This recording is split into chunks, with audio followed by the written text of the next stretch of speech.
अच्छा जी, अस्सलाम वालेकुम। आज का जो हमारा टॉपिक है वो न्यूरोमस्कुलर सिस्टम और न्यूरोलॉजिक नर्वस सिस्टम डिसऑर्डर्स है। अच्छा, इसमें हम स्टार्ट इस बुक की ही इसी बुक से करेंगे और इस बुक में पहले क्या बताया हुआ है कि न्यूरोलॉजिक सिस्टम या नर्वस सिस्टम हमारे पास जो है वो दो चीज़ों में डिवाइडेड है। एक तो सेंट्रल नर्वस सिस्टम और एक peripheral nervous system. Central nervous system जिसे हम सीएनएस शॉर्ट फॉर्म में कहते हैं, उसमें हमारे पास आ जाता है ब्रेन और स्पाइनल कॉर्ड। जो मिडिल एरिया है वो सेंट्रल नर्वस सिस्टम है, और पेरिफेरल नर्वस सिस्टम में हमारे पास सोमैटिक और ऑटोनॉमिक नर्वस सिस्टम आ जाते हैं। ऑटोनॉमिक नर्वस सिस्टम वही पैरासिम्पथेटिक और sympathetic, adrenergic, non adrenergic drugs भी हमने पढ़ी थी, ठीक है। अब जब हम बात करते हैं न्यूरोमस्कुलर सिस्टम की, तो इसमें अब आ जाते हैं हमारे पास नर्वस सिस्टम के साथ साथ muscles of the body and the nerves that supply them. वो नर्व्स जो उन्हें सप्लाई करती हैं हमारे बॉडी के मसल्स को, ठीक है। अब इसमें डिसऑर्डर्स बहुत सारे तरीके के हो सकते हैं टू मेजर सिस्टम में। इसमें हमारे पास स्केलेटल मसल रिलैक्सेंट हो सकते हैं, neuromuscular blocking drugs, anti Parkinson drug और एंटी कन्वर्जन ड्रग्स, ठीक है। हमारा जो टॉपिक में है वो skeletal muscle relaxant, anti Parkinson और एंटी कन्वर्जन ड्रग्स हैं हमारे पास, ठीक है। अच्छा, स्केलेटल मसल रिलैक्सेंट्स होते क्या है, ये क्या होता है, ये मस्क्यूलो स्केलेटल पेन उसको रिलीफ देते हैं, और स्पैजम्स जो होते हैं इसमें जो स्टिफनेस होती है, जो स्पैसिटिसिटी होती है मस्क्यूलो स्केलेटल सिस्टम में, स्टिफ ऑकवर्ड जो पेन होता है उसको हम कहेंगे उन मसल्स के पेन को, मस्कुलर पेन को बेहतर करने के लिए, उसे रिलीफ करने के लिए स्केलेटल मसल रिलैक्सेंट्स हमारे पास यूज़ होते हैं जी। अच्छा, ये एक्यूट एक्यूट मतलब फ़ौरन होने वाले पेनफुल मस्कुलोस्केलेटल कंडीशंस को और मसल स्पैस्टिसिटी को कंट्रोल करते हैं, बेहतर करते हैं। और ये एसोसिएटेड इन ये वो पेनफुल मस्कुलर स्केलेटल पेन जो कि एसोसिएटेड है मल्टीपल स्क्लेरोसिस से, एक प्रोग्रेसिव डीमाइलिनेशन ऑफ है white matter of the brain and spinal cord. हमारे एक्टर्स में से हमारी ईमान अली जो सुपर मॉडल हुआ करती थी, उनको ये शायद बीमारी है, आई गेस, आप लोग सर्च कर लीजिएगा। तो वो उनके कंडीशन बहुत अजीब सी हो रही होती है, तो वो that causes wide spread neurologic dysfunction. तो वो डिसफंक्शन शो हो रहा होता है, दिख रहा होता है, बहुत ही विजिबल चेंज होता है नॉर्मल बिहेवियर से। Cerebral palsy, a motor dysfunction disorder, motor function disorder caused by neurologic damage। मतलब मोटर न्यूरॉन्स जो है हमारे हमारे मूवमेंट वाले जो है, तो वो उनमें डिसऑर्डर आ जाता है। फिर हमारे पास स्ट्रोक है, उससे एसोसिएटेड जो पेन है उसको भी ट्रीट कर रहे होते हैं, जो ब्रेन सेल्स की डेथ होती है लेस सप्लाई ऑफ ऑक्सीजन की वजह से। और स्पाइनल कॉर्ड इंजरी, अच्छा, which can result in paralysis, or that this section discusses centrally acting and direct acting and other muscle relaxants, skeletal muscle relaxant, ठीक है।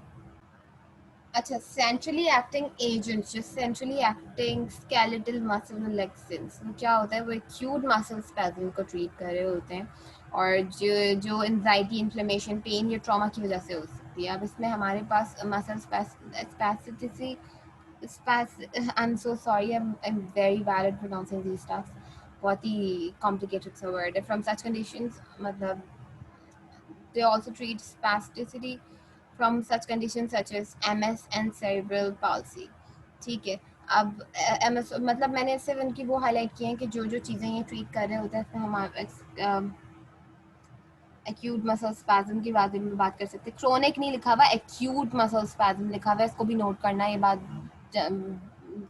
ट्रीट इसकी ट्रीटमेंट में और बाकी सारी चीज़ों में इतना जो है सेंसिटिव हुआ करो कि क्या चीज़ को क्यों लिखी हुई है। अच्छा, मसल स्पैस्टिसिटी बड़ी अजीब सी कंडीशन होती है, इसमें हाथ टेढ़ा टेढ़ा हो जाता है, उसमें फ्लूइड की मूवमेंट नहीं हो सकती, मसल्स इतने स्टिफ हो जाते हैं कि हैंड मूवमेंट में और मोटर फंक्शन में प्रॉब्लम हो रही होती है, ठीक है। अच्छा, इन ड्रग्स की एग्जांपल क्या क्या है, टाइजानिडीन, मेटाजोलोन, सिसोप्रोडोल, क्लोरफेनेजीन, क्लोरोजॉक्सिजोन, साइक्लोबैंजीन, और सबसे इम्पॉर्टेंट ऑर्फेनेड्रीन। ऑर्फेनेड्रीन सिट्रेट किस में होता है, ये नोट करना कभी, न्यूब्रॉल फोर्ट में ऑर्फेनेड्रीन सिट्रेट होता है। सैमरोलिन फोर्ट, निब्रॉल फोर्ट, इसमें हमारे पास ये मौजूद होती हैं ड्रग्स, ठीक है। सेंट्रली एक्टिंग ड्रग्स पूरी बॉडी में सर्कुलेट करती हैं इन जनरल, ये एब्जॉर्ब जीआई ट्रैक्ट से होती हैं, पूरी बॉडी में डिस्ट्रीब्यूट होने के बाद, सर्कुलेट होने के बाद मेटाबोलाइज होती हैं लिवर से और एक्सक्रीट हो जाती हैं किडनी से, ठीक है। ये ड्रग्स जब एडमिनिस्टर ओरल की जाती हैं तो ये 30 मिनट से 1 घंटा लगाती है अपना असर देने में, ठीक है। और यानी इसका ऑनसेट 30 मिनट्स के बाद या 1 घंटे के बाद स्टार्ट होता है, और ड्यूरेशन इसका 4 से 6 घंटों तक रहता है, अपना असर दिखाती रहती है, और उसके बाद फिर उसका डिक्लाइन शुरू होता है, ठीक है। साइक्लोबेंजाप्रीन सिर्फ एक ड्रग ऐसी है कि जो लॉन्गेस्ट ड्यूरेशन ऑफ उसका एक्शन है, और मतलब 12 से 25 घंटे उसके एक्शन देती रहती है, ठीक है। अब हाउ ड्रग्स एक्ट, इस पे हम आ जाते हैं। अच्छा, रादर देन कि हमें बताया जाए कि किस तरह बेसिक एक्ट कर रही होती है, इसका बेसिक मैकेनिज्म ऑफ एक्शन है, ये सेंट्रल नर्वस सिस्टम को डिप्रेस करते हैं। और बुक में इसमें लिखा हुआ है कि ये ना ये मसल रिलैक्स करते हैं, ना ये डायरेक्टली डिप्रेस करते हैं न्यूरल कंडक्शन को, ठीक है। ना वो नर्व्स की जो नर्व्स आ रही है मसल्स में, ना उसको वो डायरेक्टली डिप्रेस करते हैं, ना स्केलेटल मसल्स को डायरेक्टली रिलैक्स करते हैं, ठीक है। इनका डायरेक्ट एक्शन नहीं है। ये सीएनएस पे एक्ट करते हैं, ये ब्रेन और स्पाइनल कॉर्ड की जगहों पे एक्ट करते हैं, ब्रेन पे एक्ट करते हैं, और सीएनएस को as whole central nervous system जो मिड पोर्शन है उसको डिप्रेस कर देते हैं। उसको डिप्रेस करने से क्या होता है, तब हमारा जो है, इसीलिए और इतना सीएनएस एक्शन की वजह से ही इसका ये है कि इसका इनका एक्शन ये होता है कि ये अक्सर जो है हमारे पास सिडेटिव ड्रग्स होती हैं, यानी ये लो डोज में मसल रिलैक्सेंट होती हैं, लेकिन इनकी हायर डोज कर दी जाए तो पूरा सिनस डिप्रेसेंट है, इसीलिए नींद आती है इनको लेकर, ठीक है। न्यूब्रॉल फोर्ट कुछ लोगों के लिए देखिए पेशेंट की डोज वेरी करती है पेशेंट टू पेशेंट। अब जो नया सिस्टम आने वाला है जिस पे साइंटिस्ट वर्क कर रहे हैं, तो हमारी कोशिश ये है कि हम इंडिविजुअल पेशेंट को इंडिविजुअली दवा दें, जैसे होम्योपैथिक मेडिसिन में होता है, हर पेशेंट को उसकी करेक्टरिस्टिक्स के हिसाब से दवा दी जाती है। इसी तरह एलोपैथिक मेडिसिन जो हमारी मेडिसिन सिस्टम ऑफ मेडिसिन है, मॉडर्न सिस्टम ऑफ मेडिसिन है जो हम प्रैक्टिस करें, जिसके बारे में हम पढ़ रहे हैं, तो इसमें यही होता है कि ये होने की कोशिश हो रही है कि हर पेशेंट को इंडिविजुअली उसके हिसाब से ट्रीट किया जाए, क्योंकि हर पेशेंट के लिए एक डोज किसी के लिए ज़्यादा होती है, तो एक डोज एक पैनाडोल से ठीक हो जाता है, तो एक को दो दवाएं लेनी पड़ दो पैनाडोल की गोलियां लेनी पड़ती हैं दर्द खत्म करने के लिए, ठीक है। हर किसी के लिए एक डोज काम नहीं करती, ज़रूरी नहीं होता। इसी तरह न्यूब्रॉल फोर्ट से अक्सर लोगों को आप देखिएगा नींद आती है, इसीलिए नींद आती है, और उनके ड्राई माउथ उसका साइड इफेक्ट होता है, ड्राई माउथ ये सब हो रहे होते हैं, तो इस वजह से हो रहा होता है उनको ज़्यादा इफेक्ट, क्योंकि वो उससे भी कम डोज के लिए उनका बॉडी डिजाइन थी, इससे ज़्यादा डोज उनके लिए मतलब उसको ज़्यादा इफेक्ट आ रहा है, मतलब उनके लिए हाई डोज चली गई, इसीलिए उनको नींद आने लग जाती है, ठीक है। फार्माकोथेरेप्यूटिक्स ये सेंट्रली एक्टिंग मसल रिलैक्सेंट हैं, ये एक्यूट और पेनफुल मस्कुलोस्केलेटल कंडीशंस को ट्रीट करते हैं, और ये रेस्ट और फिजिकल थेरेपी के साथ प्रिस्क्राइब की जाती है, यानी इसकी सपोर्ट में कहा जाता है कि आप फिजिकल एक्सरसाइजेस करें और रेस्ट करें। अच्छा जी, ड्रग इंटरेक्शन में हमारे पास centrally acting muscle relaxants, other CNS depressants में हमारे पास opioids, barbiturates, anti convergent drug, TCAs और एंटी एंजाइटी ड्रग्स आ रही हैं। तो क्या करते हैं, ये वो भी नींद में ले आती हैं पेशेंट को, ये भी नींद कराती हैं, तो इनका इफेक्ट जो है काफ़ी इन्हांस हो जाता है, और increase sedation, impaired motor function और रेस्पिरेटरी डिप्रेशन भी हो सकता है, ठीक है। इसीलिए ये दो दवाएं साथ ना लें तो बेहतर है। अगर कोई हमारे पास जैनिक्स ले रहा है तो ये कोई न्यूब्रॉल भी साथ ना ले ले, मतलब इंटरेक्शन हो सकता है, ठीक है। अच्छा, साइक्लोबेंजाप्रीन है एक ड्रग जो कि मोनोअमाइन ऑक्सीडेज इनहिबिटर से इंटरेक्ट करती है, और हाई बॉडी टेम्परेचर, एक्साइटेशन और सीजर्स में का काम के एडवर्स इफेक्ट्स आ सकते हैं, ठीक है। साइक्लोबेंजाप्रीन जो है वो ब्लड प्रेशर लोअरिंग ड्रग है, उनका इफेक्ट भी कम कर देती हैं, कॉनिथीन और क्लोनिडीन के साथ उसका इंटरेक्शन है। और फिनिड्रीन और साइक्लोबेंजाप्रीन एनहेंस कर देते हैं कोलिनर्जिक ब्लॉकिंग ड्रग्स को, के इफेक्ट को। कोलिनर्जिक ब्लॉकिंग ड्रग्स का क्या काम होता है, एसिटाइल कोलिन को अपना काम नहीं करने देते, उसे ब्लॉक कर देते हैं, ठीक है। तो एसिटाइल कोलिन बेसिकली अगर सोचो तो करता क्या है, वो मसल की रिजिडिटी में हम थेरेप्यूटिक्स में इस्तेमाल करते हैं ना, अगर वीक मसल्स है तो एसिटाइल कोलिन वाली ड्रग्स देते हैं, कोलिनर्जिक ड्रग्स देते हैं, हमने भी पढ़ा था थेरेप्यूटिक्स में। तो सीएनएस की ड्रग्स क्या करती हैं, वो भी मसल्स को मतलब एक डिप्रेस कर रही हैं, एज मसल रिलैक्स के लो कर रही हैं, नींद आ रही है, और कोलिनर्जिक ब्लॉकिंग ड्रग्स एसिटाइलकोलिन को काम नहीं करने दे रही, तो वो भी मसल्स वीक कर रही हैं, ठीक है। तो इफेक्ट जो होता है इनहेंस हो सकता है, ठीक है। और फिनिड्रीन जो है वो फिनोथायजीन जो कि हमारे पास शिज़ोफ्रेनिया में ड्रग दी जाती है, उसके इफेक्ट को भी रिड्यूस करती है, ठीक है।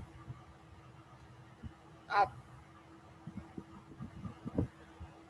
अब जो है हम दूसरी ड्रग्स पे आते हैं, ठीक है भाई, हमारे पास अगर हम ऑर्फेनेड्रीन सिट्रेट ले रहे हैं और प्रोपोजाइफीन ले रहे हैं ड्रग, जो कि एक पेन रिलीविंग ड्रग है, तो क्या होगा कि एडिटिव सीएनएस इफेक्ट्स आएंगे हमारे पास, मेंटल कंफ्यूजन, एंजाइटी और ट्रेमर्स आएंगे। मेथोकार्बामोल जो है ये एंटागोनाइज कर सकता है कोलिनर्जिक इफेक्ट जो है कोलिन एंटी कोलिन ड्रग्स का। एंटी कोलिन ड्रग्स वो थी जो कोलिन एंजाइम को इनहिबिट करती थी। उससे होता क्या था, हमारे पास जो कोलिनर्जिक ड्रग्स हैं वो टूट नहीं पाती थी। ठीक है, कोलिन एंजाइम जो है एसिटाइलकोलिन को, वो हमारे पास जो एसिटाइलकोलिन है वो टूट नहीं पाता था। एसिटाइलकोलिन के साथ जो है वो एसिटाइलकोलिन को तोड़ता है कोलिन एंजाइम।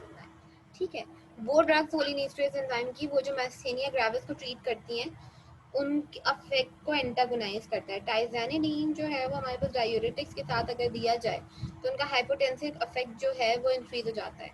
ठीक है, हाइपोटेंसिव हो जाती है, वो ब्लड प्रेशर को 6 से लो कर सकती हैं वो डायूरेटिक्स। ठीक है, और एल्फा एड्रेनर्जिक एंटागोनिस्ट के साथ भी इसका यही इफेक्ट है। ठीक है, अब जो है कॉन्क्यूरेटाइजेनेडीन को अगर किसी भी सीएनएस डिप्रेशन के साथ ज़्यादा लिया जाए तो एडिटिव सीएनएस डिप्रेशन के इफेक्ट आते हैं।